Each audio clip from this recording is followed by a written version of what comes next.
एक वन में बहुत बड़ा अजगर रहता था। वह बहुत अभिमानी और अत्यंत क्रूर था। जब वह अपने बिल से निकलता तो सब जीव उससे डरकर भाग खड़े होते। उसका मुंह इतना विकराल था कि खरगोश तक को निगल जाता था। एक बार अजगर शिकार की तलाश में घूम रहा था। सारे जीव तो उसे बिल से निकलते देखकर ही भाग चुके थे। उसे कुछ न मिला तो वह क्रोधित होकर फुफकारने लगा और इधर-उधर खाक छानने लगा। वहीं निकट में एक हिरनी अपने नवजात शिशु को पत्तियों के ढेर के नीचे छिपाकर स्वयं भोजन की तलाश में दूर निकल गई थी। अजगर की फुफकार से सूखी पत्तियां उड़ने लगी और हिरनी का बच्चा नजर आने लगा। अजगर की नजर उस पर पड़ी। हिरनी का बच्चा उस भयानक जीव को देखकर इतना डर गया कि उसके मुंह से चीख तक न निकल पाई। अजगर ने देखते ही देखते नवजात हिरण के बच्चे को निगल लिया। तब तक हिरनी भी लौट आई थी, पर वह क्या करती? आंखों में आंसू भर जड़ होकर दूर से अपने बच्चे को काल का ग्रास बनते देखती रही। हिरनी के शोक का ठिकाना न रहा। उसने किसी तरह अजगर से बदला लेने की ठान ली। हिरनी की एक नेवले से दोस्ती थी।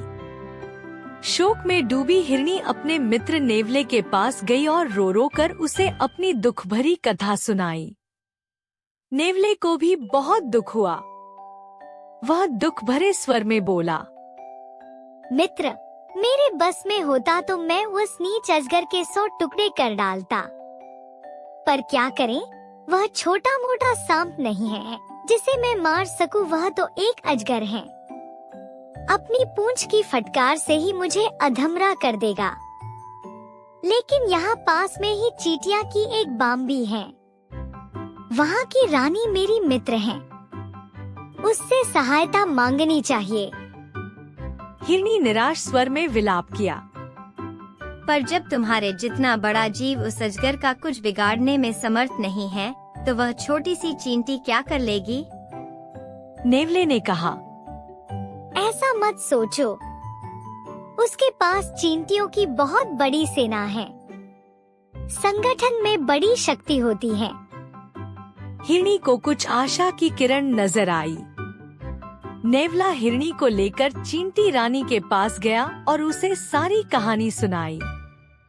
चींटी रानी ने सोच विचार कर कहा, हम तुम्हारी सहायता करेंगे। हमारी बाम्बी के पास एक संकरीला नुकीले पत्थरों भरा रास्ता है। तुम किसी तरह उस अजगर को उस रास्ते से आने पर मजबूर करो। बाकी काम मेरी सेना पर छोड़ दो।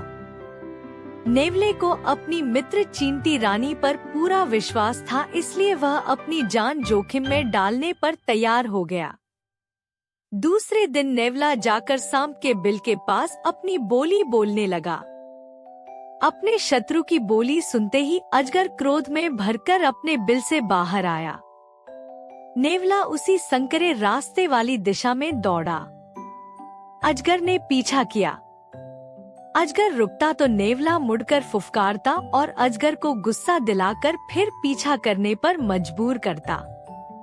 इसी प्रकार नेवले ने उसे संकरीले रास्ते से गुजरने पर मजबूर कर दिया। नुकीले पत्थरों से उसका शरीर छीलने लगा। जब तक अजगर उस रास्ते से बाहर आया तब तक उसका काफी शरीर छिल गया था और जगह-जगह से खून टपक रहा था। उसी समय चींटियों की सेना ने उस पर हमला कर दिया। चींटियां उसके शरीर पर चढ़कर छिले स्थानों के नंगे मांस को काटने लगी। अजगर तड़प उठा। अपना शरीर पटकने लगा, जिससे और मांस छिलने लगा और चींटियों को आक्रमण के लिए नए नए स्थान मिलने लगे। अजगर चींटियों का क्या बिगाड़ता? वे हजारों की गिनती में उस पर टूट पड़ रही थी। कुछ ही देर में क्रूर अजगर ने तड़प कर दम तोड़ दिया। इस कहानी से हमें यह शिक्षा मिलती है कि संगठन शक्ति बड़े बड़ों को धूल चटा देती है।